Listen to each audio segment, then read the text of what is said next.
আজকের দিনের গুরুত্ব রয়েছে। দেখেন, শরিয়াতের বিশ্বাসের আলোকে যেটা যারা মেনে চলে তাদের আহলে সুন্নাত ওয়াল জামাতের অনুসারী বলা হয়।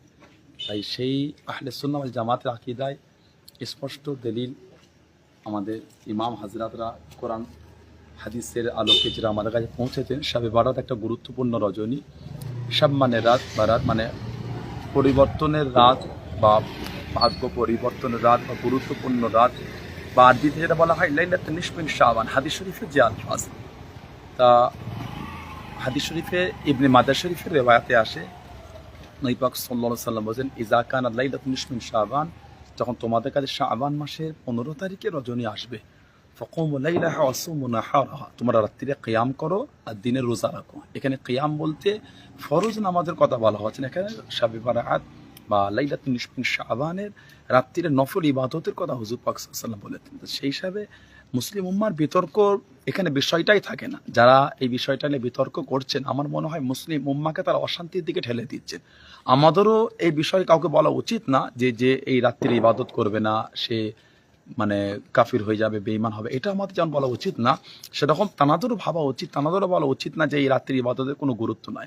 এই রাতে ইবাদতের গুরুত্ব তো আমরা নয়, সরকারে দো আলম সাল্লাল্লাহু আলাইহি সাল্লাম তিনি স্বয়ং নিজে বলেছেন। তাই যখন হাদিস শরীফ থেকে প্রমাণ হয়ে যাচ্ছে এবং আজ ১৫০০ বছর মুসলিম উম্মাহ যেটাকে মেনে চলে আসছেন, সেখানে বিতর্ক করা মানে আমার মনে হয় মুসলিম উম্মার মধ্যে অশান্তি ফিতনা ছড়ানো ছাড়া দ্বিতীয় কিচ্ছু নেই। আর যারা করছেন, যে বা যারা এটা করতে চাইছেন, আমার মনে হয় তাদের এটা উচিত না।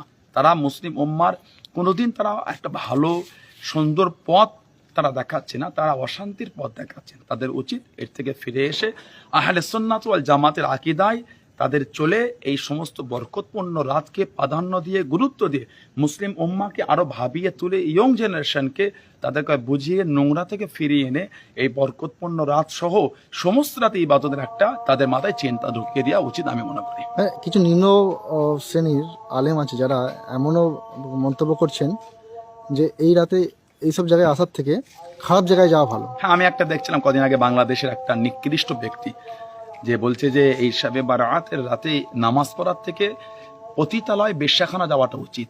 এই প্রশ্নটা আমরা উত্তর দেবো না। তিনি নিজেই আয়নার সামনে দাঁড়িয়ে তেনার মুখ তিনি নিজেকে জিজ্ঞাসা করলে তানার মন তানাকে বলে তুমি একটা নিকৃষ্ট ব্যক্তি, তানার মন তানাকে এর উত্তর দেবে। তাই এই সমস্ত ঘৃণিত নোংরা নিকৃষ্ট ব্যক্তিদের নিয়ে আমার মনে হয় কিছু আলোকপাত না করাটাই উচিত আমি মনে করি। আজান হচ্ছে, আল্লাহ আমাদের হিফাজত করেন।